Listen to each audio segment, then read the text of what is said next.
Yep. You live.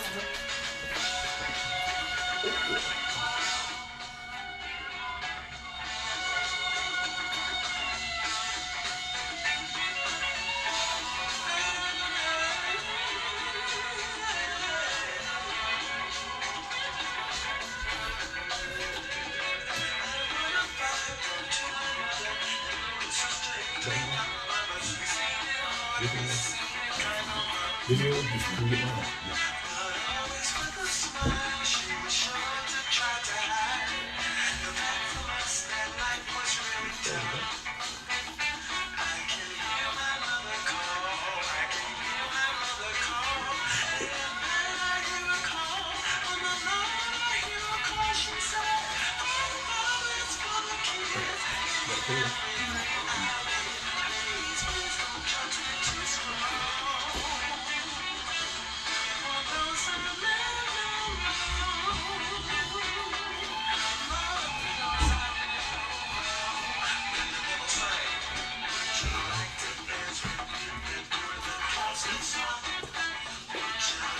That's great.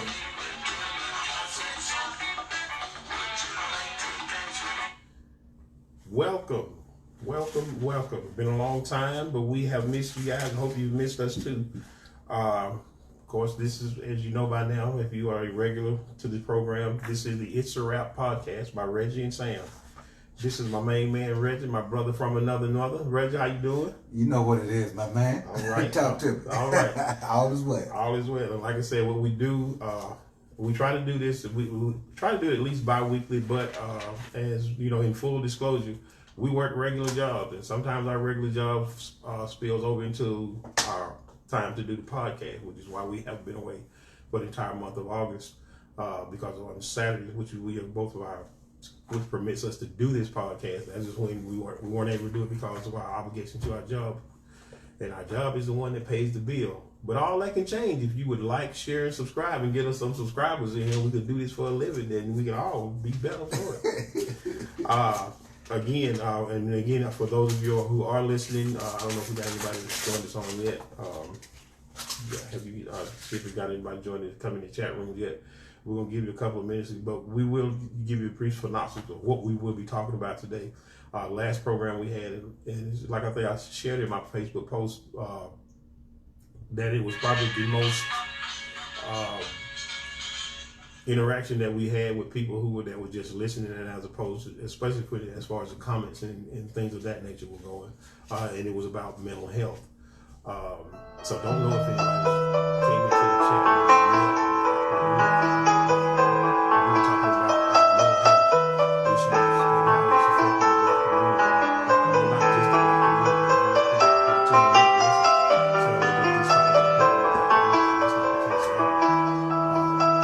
community, but what we're trying to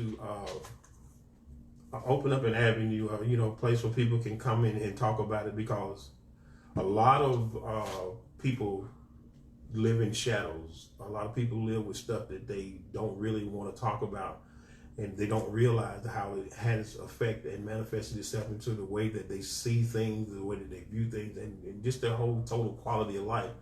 And we wanted to come on and give an avenue, an outlet, if you will, to those people that deal with unresolved issues, like from childhood, issues that maybe happened to you. You maybe necessarily wasn't your childhood, that it may have just been something that happened to you in your preteens, or it happened to you as a teenager or as a young adult, and an issue that you have not resolved yet, and it continues to nag at you, it continues to shape your life.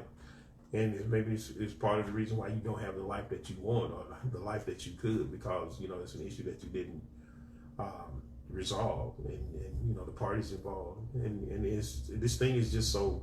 And we're going to dive into that today, and how it manifests itself, not just across people who quote unquote every day, what we call regular people, the ones that go 9 to 5. The people in the sports world, the people in the corporate world, the people you'll see and hear, stories every day, and they won't say that there's a mental issue, but it's quite obvious, Reggie, that there's a mental issue going on, and we're going to get into that today and talk about a little bit about suicide too, Because, like I say, the old cliche back in the day, black people just don't kill themselves. That is just not true anymore. As I studied on the last podcast, because the suicide rate, especially among our young, especially among our youth, girls and boys, but more particular our boys, the suicide rate is just it is skyrocketed into the wrong. Suicide in any culture is not good. But anyway, we're going to get into that. And again, like I said, this is it's a rap podcast, and we're trying to get some people a little time to get in, to the chat room. And like I said, we're trying to take this thing to another level. But to do that, we need you to like, share, and subscribe. Please, again, like, share, subscribe. Reggie, you got any thoughts on what we did on our opening so far? No. But what we can do, I want to mention Antonio Brown. Okay. And when I mention him, it's not a sports thing. It's a mental health thing. Yeah. Because as we saw, he was guaranteed a $30 million contract. Right. He only had to act accordingly for 2 weeks. He couldn't do it. It was always something the way he had a problem. Yeah. So now he goes and gets $10 million. And then he says, hey, look at me. I beat him. I showed him. No, you didn't. You lost. But through error thinking, ERROR, you thinking you got it going on, you doing what you need to do, but in reality, you don't. Yeah. And we talked about a little bit briefly in the production meeting about, people in that error thinking, as you call it. That's a great way to call it, because it is exactly what it is, error thinking. And like one of the analogies that I used is that, was it like if you see something that costs, say, $400 and you got it for $250 and you thinking you saved $150. No, you didn't. But your error thinking has you thinking that you saved $150, which gets back to what you were saying. Your error thinking tells you that you saved $150, but you just spent $250. You didn't save anything. Right, because you still purchased the item. Purchased the item and you paid $250 for it. But in your mind, you're thinking that you saved. But the only way you saving is in order to save something, you're putting it back. That's what you have to understand. When saving is putting back. You don't save money by not spending as much. That's not that it's kind of complicated in some regard, but really it's not. And that's where Antonio Brown is, I think. And again, it's like we said, it speaks to the mental issue that he's got going on, that we don't know what it is or how it is, but it's like you said, some way they'll think, they want something. And I'm going to let you go ahead and speak to that, what you were saying about saying that they want something, but then once they get it, they find a way to sabotage it so that they'll lose it. But they're thinking that that's okay because they didn't think they were going to get it anyway. Right, and what it's called is called self-sabotage. I got it. I want it. Here it is. But then I will find ways to mess it up or to sabotage it. Yeah. But you got it. You got what you wanted, but you lost what you had. And part of that is because I did this. Because then you have to say, did I really want it? And again, that's a mental issue, and you wonder what it was that happened to him in his life that made him to make them think that way. Because one of the things that people like to say, well, money problem this, money problem that. I get to what you say about money problem, but money really don't solve anybody's problem. If that was the case, people who are gazillionaires jumping out the window committing suicide, right?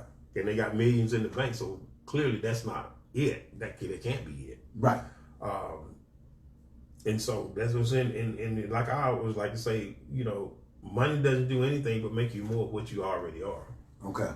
Because, and like I said, to be simple with an analogy, if you were an idiot before you got some money, you'd just be an idiot with money. If you were mean before you got some money, you'd just be somebody that's mean with some money. Right. If you didn't, I would say, if you're a nice person, you'll be a nice person with some money. It just makes you more of what you already are. So, in that regard, so the mental health issue, and like I said, what I really wanted to touch on was like the unresolved issues that started when kids were, getting things like, And as taboo as it is, I still think it's a subject that needs to be talked about, especially among, the family, quote unquote, family secrets that people have, about my uncle, touched me in a way that he shouldn't have, or I had a cousin who looked at me in the way he shouldn't have, or she shouldn't have, because we don't want to think that it just happened to just the girls, because it happens to boys too. Mm.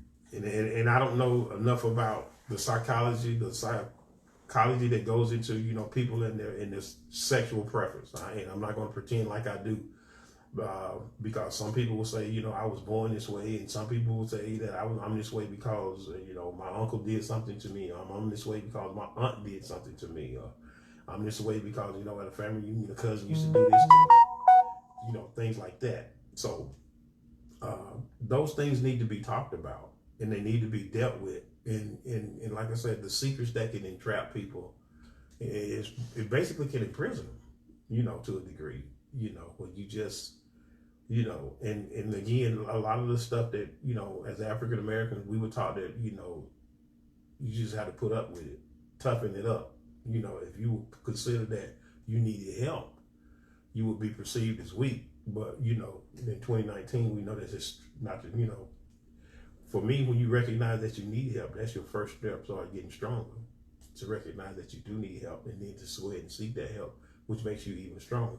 Because there was a line in the movie, I'm pretty sure a lot of us can remember, Boys in the Hood, because that movie, if looked at in the right perspective, that was a very powerful movie. And it made a very powerful difference in people's lives if they paid attention to what it did. There was the guy that plays Rock, what's his name? Charles Dutton. Is that his name? Right, Charles Dutton. He played Rock. Mm-hmm. And they were talking about, he made a speech. He said that if Allah makes my son a better man than what God can, I'm all for it. But the most powerful part that I found in that what he's saying was, you do whatever you have to do to make yourself the best that you can be. Okay. Whatever path it is that is. And in that case, because his son, was always talking about the Muslim and things of that nature, but it made him a better man, because before he found the nation, as Rock said in the movie, he was into all kind of stuff. Right. Liquor store robberies, juvenile detention, and all that stuff. But when he found the nation, he started wanting to be a better man. It got him more understanding about the importance of discipline, more understanding about of consistency, more in the line of thinking like that. And that helped him be a better person, to be a better student, and which is what Rock was saying. If Allah, if his whatever it is that he's believing in, right, that's making him a better person, let's do it. He is all for it. Okay. And that was a movie. I think that was one of the parts in the movie that was not that was missed by a lot of people too. But of course, people look at the movies differently. With different perspectives. Well, even with you saying it now, I never looked at it that way. Really? Okay. Because I think what people were looking at was the violence, the interaction with the drug dealers and stuff like. But the message sometimes can end up being missed. Yeah, because there's so much else going on. You exactly. And I think I talked to you about this one time. I said that's the one thing I would like to do. With my other nonprofit, the Dream Out Loud 2000.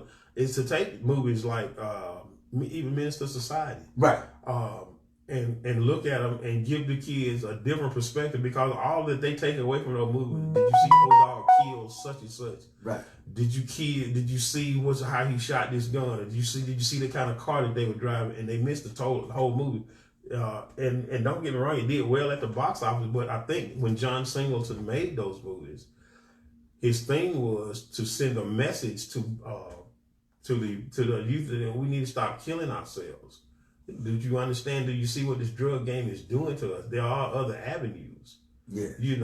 Regardless of where you came from, that there were other avenues, but that message was missed. But again, when you're talking about, the mental health issue, it's those stigmas that, you shouldn't say anything or pretend like it didn't happen. And you can do that, but that route, what it'll usually wind up doing, though, Reggie, what it's doing is it'll manifest itself into a way of thinking that'll be detrimental to the next generation. You see what I'm saying? Okay. Because what you'll do is you'll wind up thinking that it's okay, if that happens to you, and you want to make that a norm, and that's not a norm that you want, that we as African Americans need to. And like I said, getting back to what I'm talking about the suicide rate, as it relates to, African American kids, like again, it's suicide rate against anybody, and I don't think that we're race biased here, because we're not. But what I'm saying is I speak to, because I'm an African American, and so quite naturally, I'm going to talk about African American, situations. And like I said, when we used to say, after they say a black man killed himself, that ain't true. We don't kill ourselves. That's not true. And the statistics bear it out. And it's this bullying thing that's going on now. And it is so different than when we used to, a bully was just somebody who took your candy. Or took your lunch money. Right. And you really didn't think anything else about it. Okay. But as it turns out now, bullying, and it's such a, people think that they're actually going to get killed, or there's so much pressure that they wind up killing themselves. I'm talking about, I read in an article that it's so disheartening. This little girl was only 9 years old, was being bullied at school. She wound up killing herself because of the bullying, But Sam, when we were coming along, though, when we were growing up, if you did get bullied, you didn't really go and kill yourself. You just kind of went home, told somebody, your parents or whatever. And what would they tell you to do? Beat them up. They tell you, punch them in the nose, or then that'll get them away from you. But now, I don't know what they're telling them. And that's a thing that people say, that they say this is a softer generation. How did they get softer? Well, and when you say that, because if that generation is that way because we made them softer, then part of that is our problem. Correct. And that's what we're dealing with now. Yeah. We made them soft. So, I got a problem at work. You know what? I'm quitting. I'm not going to deal with the problem. I got this going on. You know what? I'm going to stop. I'm going to run away. Yeah. I don't want to deal with it. If it looks like it might get me. Yeah. I got to find a way to escape, or I got to find a way to get away. Yeah. Because we made them soft. That's why we don't keep score at the game. I'm going to say, now we're going back to the participation trophy. Right. We just going to give them a participation trophy before you either got a trophy or you didn't.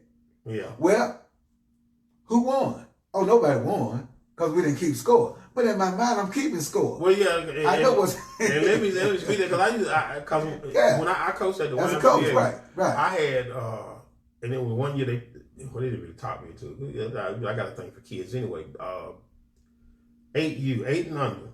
Okay. 90% of the kids can't dribble a basketball. They can't do anything, but it was fun because they were so enthusiastic and spirited. But and it was supposed to have been fun, just cause sort of like introducing them to it. It's 8, because you have, when you've done an 8, you had some 6.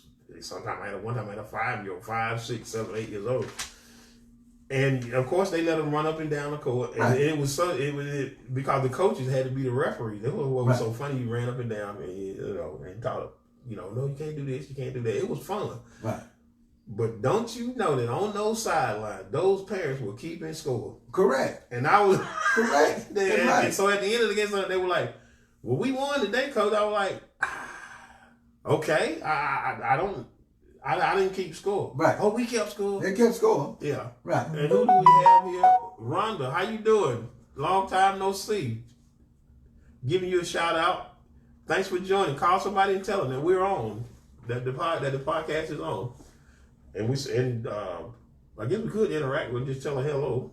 Hey, because she say hello. Hello. She is listening. But yeah, and that I used to think that was so. But then that's not the kid. That's the parents keeping that score, because the kids just had fun. They didn't care about winning or losing at that point. But then, if they on the car ride home, if they're going home and they're y'all won today, right? And then the winning becomes more important to them. But then, how does that get to the fact that where, like you said, that this generation is kind of soft, that they really don't want to push back or want anything that they're going to have to work for? Like it's like at our job, they'll get mad and quit. Right. You know, And they'll because say, it's yeah. simple, and they didn't ask you to do nothing but your job. Because again, I like to joke about it all the time, and I tell them like, "Well, you said, you know, they act like, well, you gave me a job, but you expect me to work too. I don't know if I want to do that." Right. That's almost like the attitude that they got. Right. So Yeah. you want me to work? Yeah, You know what? I don't want to work. Not like this. I didn't want a job. I tell you what, I'm out of here. Yeah. What? You want me to be on time too? Yeah. Oh no. Yeah, and seeing it's crazy. And like I be telling them, you know, I don't expect anybody to have the kind of attendance that I got. But, you know, and I told one guy, I said, and he had been there like 8 months. And I told him, I said, do you know that you have literally missed more days in 8 months than I have missed in 9 years? Yeah. He's like, what are you talking about? I said, I ain't never been late and I never missed a day. Yeah. Head hurts. I can't go in there. Yeah. This hurts. I can't go in there. Well, and man, again, I'm going through all kind of changes. I got to go home. I got to go home. And that's what I'm saying. So we made them soft because when they would come home and say, you know, my teacher said such and such, I tell you what, I'm going to go down there with you and I'm going to get on that teacher. They didn't tell them like they should tell us. Yeah. You get in there, you do what that teacher says, blase, blase. Well, no. Yeah, if I have to come down, then it's going to be trouble for you. Well, I tell you what, I'm going down there anyway because it's going to be trouble for that teacher because I know better than this. And that's what you got. But how do you tie that into to the mental illness aspect of what it is we talk about? Did that speak to an unresolved issue? Because sometimes I think what people say and do is like, well, I ain't gonna make my child do this. Right. And they don't realize that by your parents making you do this is building character. Right. It's building, you know, things that's gonna be necessary for you. Because I remember when my aunts used to tell my mom, hey, you're a little bit too hard on him. I mean, he get good grades in school. He doesn't give nobody any trouble, but you're hard on him. And my mom would just say, you raise yours, I'll raise mine. Okay. That's what she would always tell him. Right. And you know, and not to put out in full disclosure, you know, a lot of my aunt's kids wind up in prison. They wind up going to jail, and they wind up and doing things like that. And you know, we didn't. And so as you grow up and you realize that the way that was because it was the way you were brought up. Mm-hmm. That's correct. And our mom used to tell us, and she only had a 9th grade education, but her words every single day when we walked out that door to catch the bus, you know, till I started driving to school, every single day, what she would tell us would be, you gonna get me an education. Gotcha. Because see, she dropped out of school in the 9th grade. Okay. But education was very important to her. Right. And so when it did come to time, when I did get a college scholarship, you know, to run track, you know, down at Albany State in Albany, Georgia, shout out to the Running Gun Rams, she was proud. Because, like I said, I found my dad dead when I was 8 on my way to school. And we're talking about a lady who was 26 years old, widow with 4 kids. Okay. In this world with no able to know a 9th grade education. And, you know, and that was, and a lot of the stuff that she imputed into us, we try to impute it to our kids in different ways. Mm-hmm. Because we saw it different ways. Because I think me and my brothers, and the way we raise our kids, our approach to it is totally different. Okay. And but the results are pretty much the same because one of the things that we all talk, because we talk, and one of the things that the goal for us, you know, raising kids, and now you can attest to this too. You got daughters that graduated college and things like that. Is that independence? Correct. That is the one thing that every parent loves. That's the one gift that you can give to a parent that, you know, is your independence. Not that the fact that they don't want you to ever ask them for anything. That's not what we're talking about. What we're talking about is, would you, to be able to maintain on your own, right. To be able to figure it out on your own, you know, to be understanding where you are in life and what it is that you want to do and how it is to you know, to get to that. Okay. You know, and you're in that mental illness thing, you know, it inhibits that. It stops that. It you know, because it kind of gives you like, and I think it gives you like a defeatist attitude if you let it, you know. Right. And one thing, you know, too, And in this human existence, the need to belong is so strong, Rich. Yes. Yes. The need to belong is so strong, and you'll find yourself joining cults. Yes. You know, trying to feel good about where you are in life. You'll find yourself in a whole bunch of situations that you really didn't think you would find because of something of a mental issue that's unresolved. That's unresolved. And like you say, you could meet the perfect man, right? But because you have an unresolved mental issue, correct, it's not gonna work because you need to get that fixed. You need to, you know, and don't get me wrong, because I'm a man of faith myself. But if God has given you tools to fix that problem, if there are avenues that have been, you know, to fix the problem, like seeing a psychiatrist or seeing somebody else to help you with that problem, it's hard.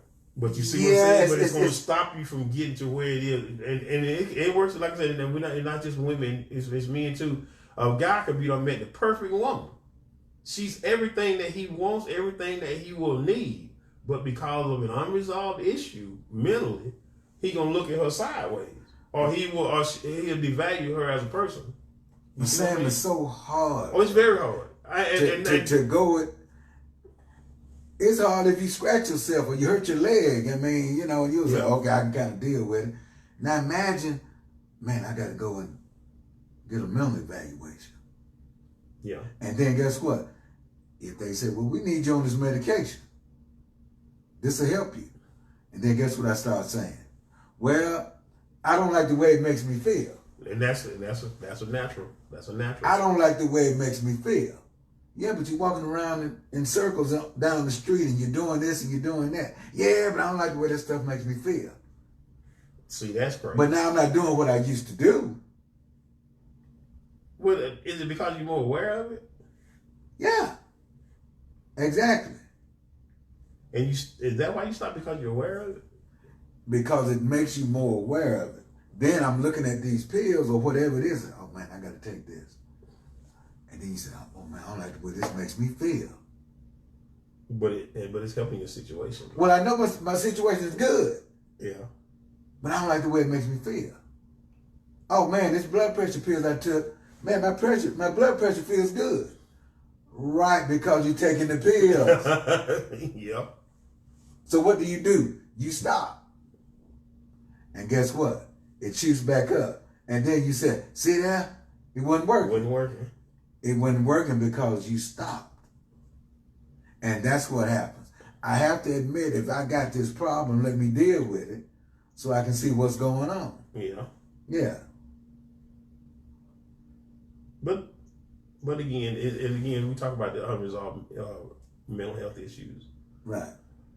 And how it can manifest itself. Right. And because, like I said, we in the African American community, we just don't go see psychiatrists. You know, we just don't believe, because the first thing they say is, you got crazy pills. You're crazy. They're going to take away your right to vote. Right. I don't want that stigma attached to me. And if I go back, they may keep me. Yeah. If I go back this time, they may keep me because they're going to follow up and they're going to ask me more questions. And I'm going to have to reveal or lie about something because I don't want to tell. And I'm going to tell you, I talked to somebody, and again, I'm not going to disclose anything that people told me and said that they were trying to get a quote unquote crazy check. But they said that the trick is, and this wasn't crazy, the trick to get a check is crazy. But they say the trick is, you want them to think that you're going to kill yourself, but you can't say it yourself. You have to let them ask you that question. If you go in and say, well, I think I'm going to kill myself, that's like a red flag for them saying that he ain't really trying to kill himself. They will ask you, do you feel okay? Do you think you would hurt yourself or someone else? Yeah. But those are just general questions they're going to ask you anyway. Do you have any weapons in your home? Do you have any weapons around you? Do you see yourself doing something? That's what so then you start to say, oh man, I don't know. Yeah. And like you say, the check they're going to give you, it ain't really no money to live off of. But again, get back to somebody who don't want to work. That's But basically they're only gonna give me $800. which is $200 a week. What am I gonna do with that? So now I got $800 a month that you're giving me, That's but I have to amazing. keep pretending That I'm nuts. that I'm what was that? What? Yeah, because what they do, they'll ask you, do you hear voices? No. What? Because So you telling me that the people actually go through that whole act? they will go through that whole act because they want that $800. So if I can get the 800, then I just go get my little job. I always gonna know the 800's coming. But then I got to keep going back to them and get an evaluation. Yeah. So what do? Well, how you feeling? Oh man, I feel great. I'm doing this, that. Oh, okay, because I was gonna put this down. Maybe you can get a little bit more money. Oh yeah, huh? Because now I want a little more. Not everybody. I'm just saying there are people who will do that. There are people who will carry on about anything to get some money. And like you said, they don't want you to live off the money. Mm-hmm. You're not gonna get $3,000-4,000 a month. You're only gonna get 800.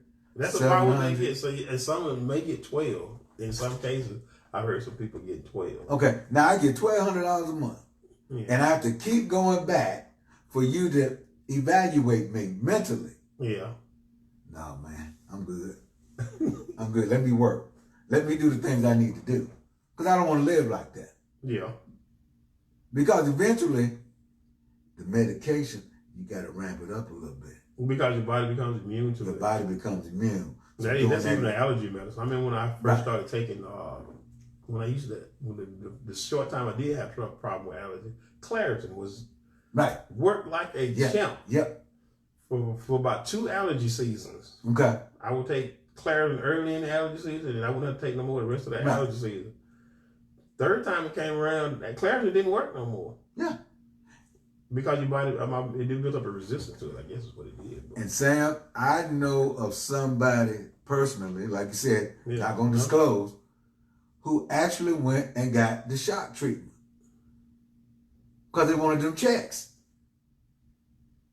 They wanted the check so bad. They went through the shock treatment. They went through the shock treatment. Electroshock therapy, I think is what they call it. They went through that. And what was the purpose of it, though? What were they trying to? I don't want to work. But if I can get $800, I can buy some dope. I can buy some drugs. I'll stay over here. It's okay. Yeah. All right. I don't need no furniture. And then if I can get another partner of mine to go too, oh man, we can live good. Because that's where that's my limit. I'm at the horizon. That's where I am. I'm not trying to do this. I'm trying to do just like this. Just trying to maintain. That's all I want to do. Get on another level. I just want to maintain. I just want to maintain. But then guess what? They'll say, hey, well, you need to start taking this now. And guess what? You don't take it. Oh, this ain't right. I'm not trying to do this. Because now you're rich. Because see, here's the thing what people don't understand. Yeah. You go in there without a mental problem, you trying to get a check, you're going to come out of there. You're going to come out of there with one because you're going to see what it is. You're going to find out and say, oh man, I never expected any of this.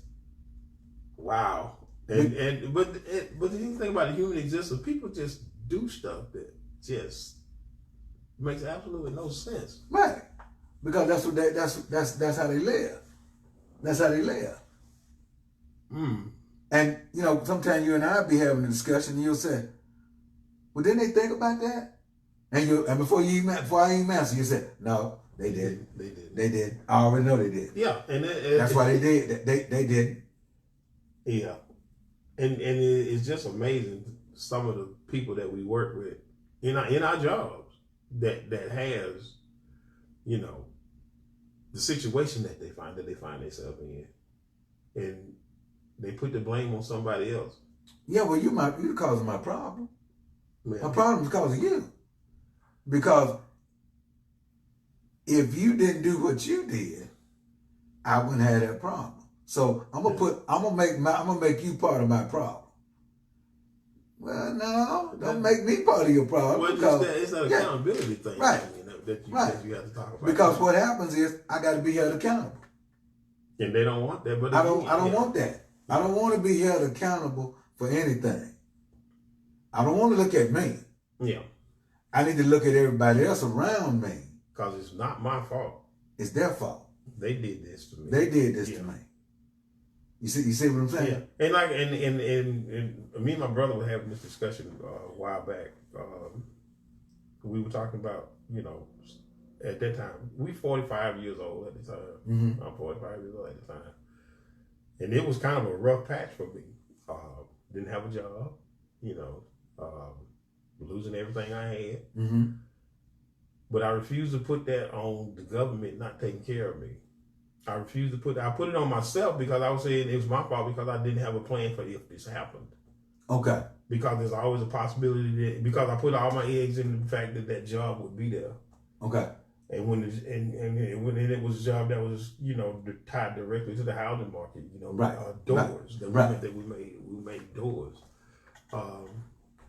And like I said, we just walked in one day, you know, one Friday, got paid, came in that Monday, shut the whole place down. It came from out of nowhere, but they had been having layoffs for about like the last year and a half. Okay. And I kept asking the guy, my supervisor, who had, you know, brought me in there because from another door company, brought me in there because it was closer, because, you know, that's when Xavier started experiencing the seizures and stuff. Okay. And I was trying to be closer to him. And like I was just telling him, I said, it's not, you know, and of course I had a 401k. Of course I had, you know, put a little money aside, not a whole lot. Right. Because in my mind, well, this is a job ain't gonna never go nowhere. I could just keep billing the 401k and yada, yada, yada. Right. But when that job was done, I didn't have, and of course I depleted a 401k trying to keep a house. Okay. Still, because it took me almost 3 years to find a job. Okay. Right, yeah, right at 3 years. That's when, you know, found me. You know, that's why I met you at that job.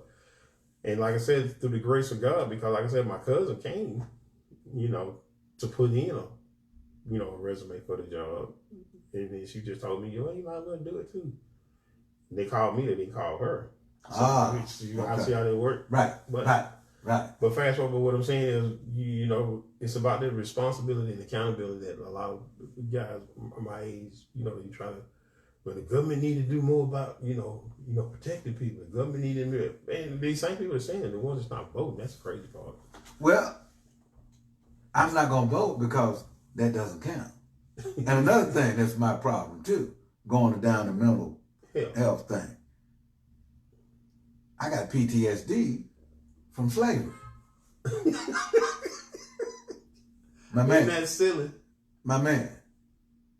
You weren't a slave. I don't know anybody that was. And you don't either. And you don't either. More than likely. So unless you know somebody 150 or whatever they gotta be 300 years old. Yeah. They can have PTSD. Yeah. But it happens to the person who was there. Yeah. Who was actually there. It's not hereditary. Him telling you about it. It's not hereditary. But well, I tell you what. They don't like me. Well, where did that come from? You invented. Why they like everybody else? Why everybody else getting a job?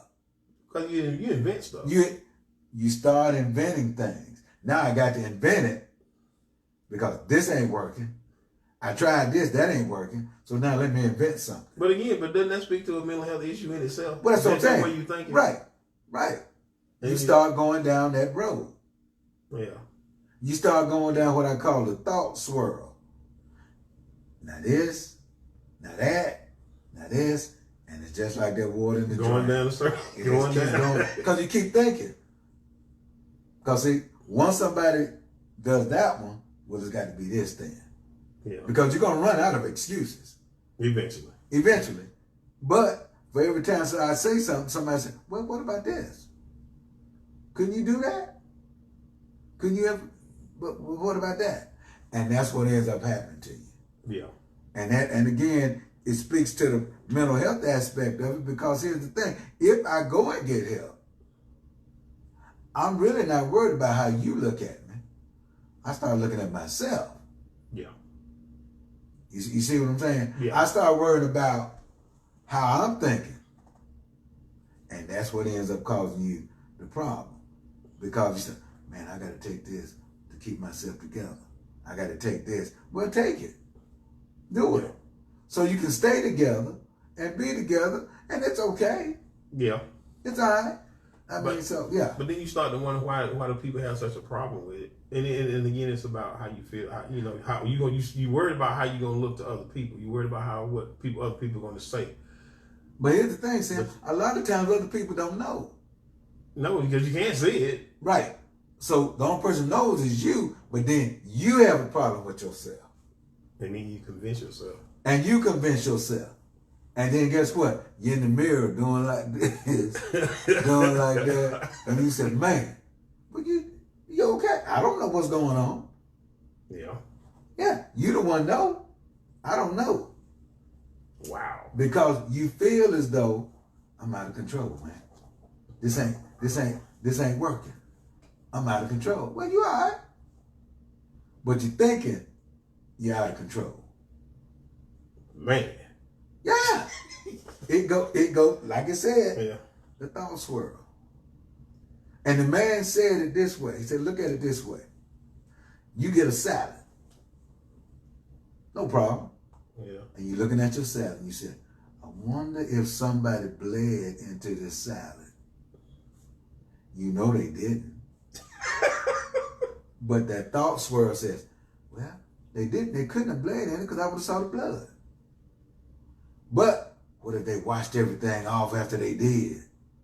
And see, that's way too much. And you start going down the thought swirl. Yeah. And there ain't no way back up. No, the hole gets deeper. Yeah, not by yourself. The hole gets deeper. Well, yeah, like that line from Alice in Wonderland, we're through the looking glass. Right. It is what's black is white. And it's getting curiouser and curiouser. Right. But yeah. Like my man said, you can feel like Cinderella at the dance and make every day a midnight.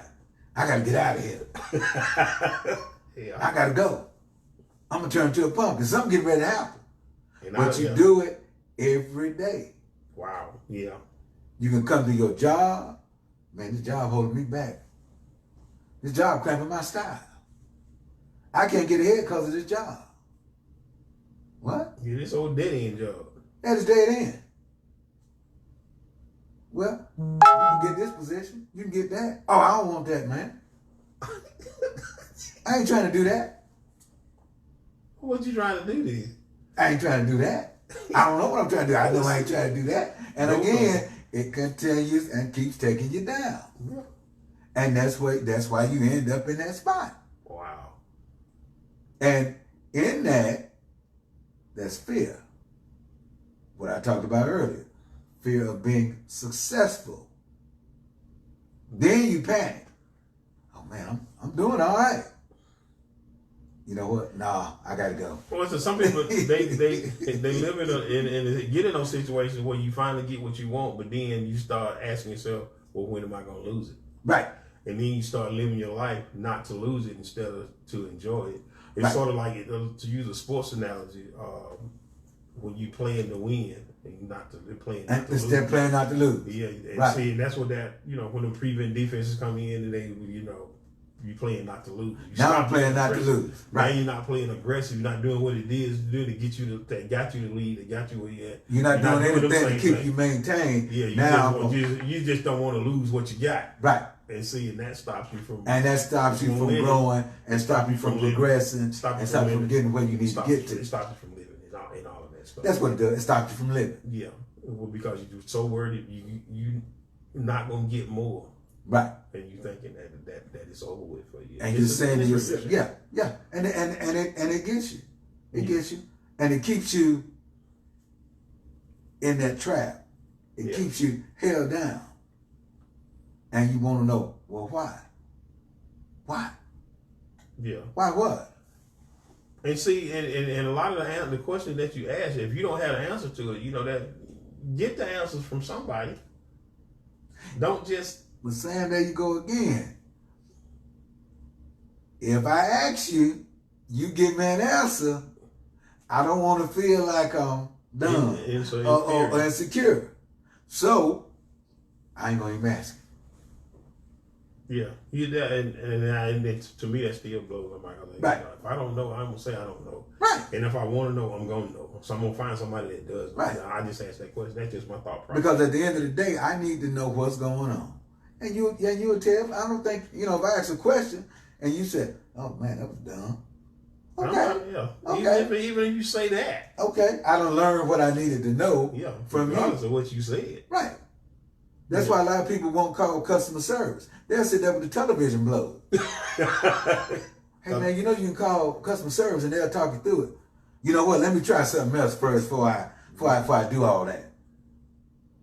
Because they don't want. Because the first thing they'll say, "It's not on." No, sir, is it plugged up? Is the power button working? But see what they don't understand what customer service try to do. They try to be as remedial as possible, right? Because some people that was all that was wrong with it. Right. They're going, like I said, we all subtotal about our life experiences.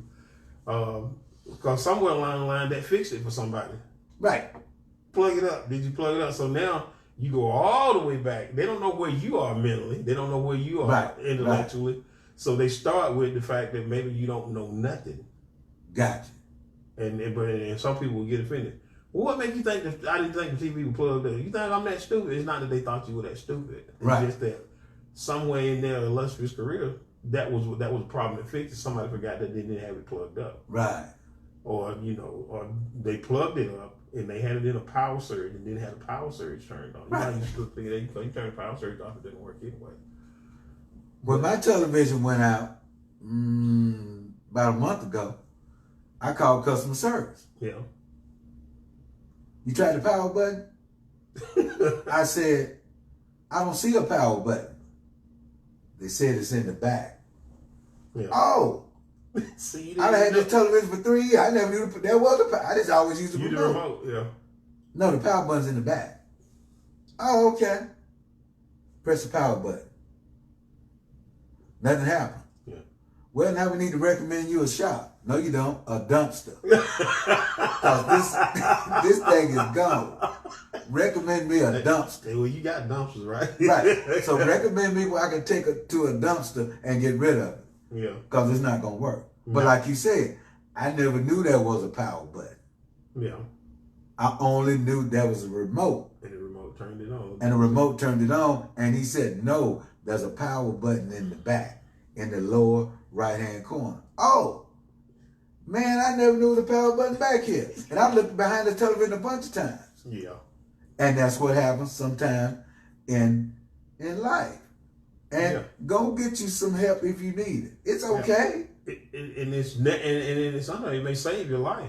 Right. That's the thing. It'll save your life. Not just your life, but for generations to come. Because, people talk about generational curses and things of that nature. And I cannot think of the verse in the Bible. This young lady, this lady told me, she was a minister from here named Mary P. Bagby. Shout out to Mary P. Bagby. And she was telling me about in every generation there comes somebody, there's a child is born to break that generational curse. Mm-hmm. And I forget what it's about, but I'm going to find out what that is and I'll share with it on my next podcast. But before we get ready to get out of here, yes, sir. I got to ask you yes, sir. about the Chick-fil-A sandwich. Okay. And Popeyes. Okay. Did you get a chance to test it? No. Nor did I. However, if we put that much emphasis on voting, whoa, come on now. lined up around the block at Popeyes, voting is free. It's not $3.99. Is that how much it costs? $3.99. $3.99 or $2.99. Whatever. But whatever it was, voting free. is free. If we put that much emphasis on it, then you can make changes, even on the local level. Well, you see, that's one of the things. I forget who I was. We were having a discussion about voting, and one of the things I said, in this particular county that I was in, and you look at the voter registration, and you're talking about a city that has roughly, I want to say like over 100,000 people in there. Okay. But did you know there's only 3,000 people that vote? Yeah, absolutely. Well, my book don't count. And what I was saying, to the point that I was trying to make was that that with all the black churches that we have, yeah, if somebody ever found a way in whatever area, like you said, locally, say a little old town like Winder, or a little old town like like Winder, so they got together, if all the black churches got together and voted one way, they could have whatever they wanted. Whatever. They could have whatever they wanted, Reggie, but they can't. But the reason that won't happen is because somebody don't worry about who in charge. Right. And see, like I said, everybody was talking, well, that's that crab mentality. But what people don't understand about, and this is crazy, but not crazy, but people just go with that crab mentality. Crabs always trying to pull each other down and won't let the other get up. That is because the crab is out of its natural habitat, and now it's in survival mode. Right. If a crab in its regular environment, in its natural habitat, don't try to kill another crab. So that's kind of a bad analogy. Right. But people go with it. Right. People keep using it. Yeah, crabs in a barrel because they're not in their natural habitat. And because now they're in a barrel. They're in a barrel. Now they're in survival mode. That's why they're trying to get out of it. They're in survival mode. They're not in the barrel habitat. I never looked at it like that. What's kind of that's me. I can be by myself and be thinking kind of. No, but see, that's what I'm saying. Yeah. I never looked at it like that. That's why they're doing that. Yeah, they're trying. Yeah, it's about now they're in survival mode. They're in survival mode. Yeah, because they're trying to get out of there because that's not their natural habitat. Because crabs in their natural habitat, they don't attack one another. They don't try to stop one another from going somewhere. Okay. The crabs don't do that, but again, that's a stigma that we put out. Because I'm not in my natural environment. Yeah. This is why I do what I do. Yeah, this is why I do what I do. And sort of like, when the slaves came over and when they got free to go where? Free to do what? Right. Where am I going? I don't own no land. I don't own anything. I still got to stay right here and work. Where am I going? Yeah. Okay, you done let me lose. Yeah. Now what? I'm used to this happening. Yeah. Okay, now I'm free. Let me stay here and work the 40 acres with the mule and, let me stay in this little house. I ain't got nowhere to go. Okay. And then some of them may, saved up enough money to maybe can buy some land from somebody that will sell it to them. But that's a whole different dynamic, a whole different show altogether. But yeah, we'll have to touch on that on one of our podcasts because I was reading up on Columbus. Yeah. And don't read what he said. Read what his man said. His man said, everywhere we went, we saw Africans. Wow. Everywhere. Even here. But they want you to think, we got all of you on all these ships and brought you over. Yeah. Well, where are the ships? Well, see that. You see what I mean? In other words, if I feed you this, I got to let you know this is why I'm saying what I'm saying. This is why I'm doing what I'm doing. And again, it goes back to the mental aspect of it, to make it full circle. Quit getting all the we want to accept all the negative. Yeah. Exactly. When in reality, there's some positive. It's so much positive that's involved with that. Well, and the thing about history, though, the funny thing about history that a lot of people don't realize, the history that we read about is always written by the person that won. There's another history. Come on. There's some history. Come on. The people that lost have history too. Right. But we only read about the history from the winner because that's what we read, because history record is given from the winner's perspective. It's the winner. But it was a history from a loser's perspective too, but we don't care about that. Right. You see what I'm saying? That's why you don't, when Christopher Columbus did what he did, wiped out a whole bunch of indigenous people. Right. And they wanted you to think he did it. We came and did it. No, it was disease. Yeah, it was. Yeah. You didn't do nothing. You didn't have to do all this, but disease wiped a bunch of them out. Yeah, the indigenous people out. Right. It was because you bought the disease. But again, I got to make you think I handled this thing. I did. Yeah. Well, I brought you over here. No, dog. When I read these things, these laws. Well, see, that's why, and that's why it's a good thing. You have to always check your sources. You always got to check your sources. If you doubt it, look it up. You like my man Dick Gregory used to say, Google it. That's all you got to do. Google it. Like when we were talking about, when you tell me about all the guys from the SEAL Team 6 that killed Bin Laden. All of them dead. All of them dead. What happened? What happened? Ain't nobody asked no questions. Ain't nobody asked no questions. Headline news. Right. Well, how did this guy? Oh, well, he was in a helicopter crash. Okay, what about this guy? Oh, man, somehow he got poisoned or something. What about this guy? Oh, man, he got... Because they know something that they didn't want nobody else to know. Right. So what we'll do, 6, 7 is fine. Yeah. We give it a 6. To keep down what we got. We need. Yeah, what we got. But like you said, at the end of the day, there's positive in everything that you do. Yeah, we never get about the history from the loser's point of view. Right. But the loser was there too with a perspective. And like you always tell me, I got to tell the best story. Yeah, I'm gonna tell the story that make the most sense for me. Right. That put me in the best light. Right. It ain't gotta be true. Right. And right before we go, I remember I told you about, I was telling you guy that played football. Yeah. Man, I was defensive back. I Martin did this. Brown, we told you. And Martin Brown. I was doing this. I was doing that. Oh, man. Then I would sit on the sideline and look, man, and so forth, so on, stand on the sideline. Then one day, a dude said, "What was your number?" My number?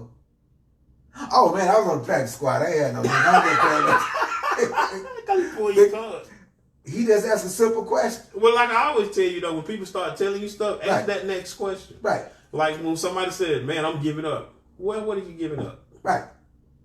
I don't feel like doing this no more. Well, what do you feel like doing? Right. They ain't thought it past that question. They just looking for a reaction. Like you said one day, somebody said to you, "Hey, man, I need more money." And you said, "Well, how much more you need?" Oh, man, you always trying to start something, man. You always coming with a... Yeah, because I'm always going to ask that next question. If you saying that's your problem, but Right. you don't have enough money, I'm like, well, how much money do you need? Right. Because and like when people say, I got all these darn bills, and you ask them, say, if I were to write you a check right now to pay off all your bills, how much would I ask you? How much would that check be? Okay. I don't know. Right. Because you ain't really thought about getting out of no debt. You ain't really thought about... Man, I'm about to sit down and put all that together. What you talking about What are you then? talking about then? Why Right. you now? That's the cart before the horse. But shoot, we get ready to get out of here. Yes, sir. And we got to tell Anchor goodbye anyway. But we can still continue on Facebook Live for a little bit. But before we got out of here, Yeah. I had a couple of shout outs. I don't know if Go you ahead, did. go I had a ahead, couple go of shout out. Shout out to Miss Camilla. She came home from the hospital. Again, loving Camilla was something that was going on. Like I said, I won't disclose the backstory here, but she's home now. She had a final treatment, and everybody's doing good. So shout out to her and everybody, to Tammy, Buddy, Denise, Carter, and everybody that was involved in that thing. She's at home now. Long journey, but shout out to them. And like I said, the power of prayer is prevalent. It works. And a shout out to my second mom, Miss Gladys Hutchins. September 11th was her birthday. I'm not going to tell you how old you were, but happy birthday and I love you. Same day as my brother Dale, who celebrated his 56th birthday. Right on. And to my brother Alex, who celebrated his 55th birthday. Double nickels, young man. He's 55. Oh, congratulations. Celebrating his birthday in an undisclosed area. I'm not going to tell where that is. Shout out to all my brothers. You know, they were both born a year, one day apart. But again, shout out to you, all you guys. Love you much. And you said you had some shout outs? I just want to shout out to both of my daughters, Lindsay and Nicole. She's engaged and she's over in Nigeria now. Wow. The youngest one. She's over in Nigeria with her fiance. Okay. So I don't know if she's going back to Beijing, but we shall see on that. I've been following her on Instagram and so forth. I also like to shout out to Miss O.C. Allen. All right, Miss O.C. Yes, who's coming to my life. So I like to shout out to her. And hey, everything's looking good. Well, Things are looking up, brother. Well, I'm shouting out to my kids. Yes, sir. All of them, biological and none. Carlitha, Talisha, Dante, Durante, Tabori, Lucretia, Michelle, Andrea, Nicole, and everybody else, to Rosina and Zai and all you guys. Like I said, biological or not, you still my heart and I still love you guys. So like I said, we're going to say goodbye to Anchor. But again, we would like you to like, share, and subscribe. We're going to be sending this thing out. And when we send it to you, please like, share, and subscribe because we want to be able to do this at least on a bi-weekly basis. And we want to try to start making some money because we want to host some events so we can be in a better position to give back to our communities. And that is one of the things that we do. We're not just doing podcasts, but we do try to have information. And if you got a show idea for us, by all means, go to our Instagram page, which is It's a Wrap Pod 7, and if you want to go to the Facebook page, It's a Rap Pod 19. There's a different one that people kind of get confused called It's a Rap. That was one that we started, but we didn't complete it. And a lot of people have been subscribing to that one. Go to It's a Rap Pod 9. It's a Rap with Reggie and Sam Pod 19. But the Facebook page, It's a Rap Pod 19. You can hit me up on my email address. It's HutchinsEnterprise 2000 at gmail.com. Like I said, or you can hit me up on my Facebook page on the Hope for Xavier Foundation. Shout out to my son Xavier. How you doing, son? Love you. All right, Jay. And like I said, we said goodbye to Anchor, but we're still rocking and rolling here for a little bit, Reggie. And I wanted to get back to talking because that was powerful what you said about if they paid attention to voting like they did the chicken sandwich that Popeyes had. But again, it's not just that. If you put that kind of emphasis on other things, absolutely, absolutely. If you put those kind of emphasis on other things, you're like, and like I said, I'm a big movie buff. I remember. You remember a movie back in the 70s called Billy Jack? Yes, sir. Yes, sir. Okay, Tom Lock. Yeah. He made a speech in that movie, and he said, and of course I'm paraphrasing because I can't remember right hand. He said, if we put the same emphasis on our quality of life as we do on our dogs or our cats or our cars, so your life would be so much better because it would mean more to you. But we don't put that same bite on them. Okay. You see what I'm saying? And when he said what he was talking about, if you paid more attention to your life as opposed to the material things that are going on around you, your quality of life and things like that, that it would be. Which means now I gotta go home and watch that movie because I hadn't seen it. Yeah. I'm pretty sure it's on the Fire Stick. Because we are big Fire Stick fans, Reggie and I, and wanted to give a shout out to Kim's Classic Creations by Kim for the shirts. Thank you for the shirts. And waiting on some more orders. I'm waiting on. I know she's kind of busy right now, but big shout out to her. So if you got shirts that need to be printed, well, I get a lot of compliments on my shirt when I wear it out in public. As a matter of fact, this is the one that I wore when I went to meet with my friend David Steele. Shout out to David Steele. I still believe he's going to be the next mayor of Lawrenceville. Okay, right on. Yeah, he was very impressed with the work, with your work too as well, Kim. So want to give you a big shout out and give you some big businesses too. Shout out to my daughter, to Alicia, and She Speaks Academy celebrating on their second year. Miss Celeste Nagevi. You guys are doing an outstanding job there. And of course, It's a Rap. We support that along with the Hope for Xavier Foundation. We support that as well. And so with that being said, we're going to try, we cannot promise, but we're going to try to be back on the air next Saturday. If not, we'll be off the air until October. If we don't do it next week, because we definitely won't be able to do it the week after, because I'll be out of town. Okay. In that regard. So. Okay. And what do you think about this show? I mean, we didn't get a lot of interaction here, but again, we still trying to build this thing up because we had been gone. We really didn't give enough notice to people know it, but we will. And like I said, like, share, and subscribe. I got all these friends on Facebook, and I still only got a handful of subscribers to anything, which the Hope for Xavier Foundation is about to crank something up. We're getting ready to put together a seminar. We're in contact with some people. And then we're going to be putting together a workshop. Location determined later. Trying to get some literature together, trying to get a couple of speakers. And of course, it'll be free. Trying to get that going. Of course, I will be putting out another Xavier's Journey, because I'm still on the sunrise service. The 7 joinings of 7 no-nos of joining. Like I said, what that joining means, how you can interact with your child, enter into his world, and stay there, without trying to force your way in. But there's a little bit. I'll get a little bit more in depth in that on the podcast called Xavier's Journey. Again, like, share, and subscribe on that one as well.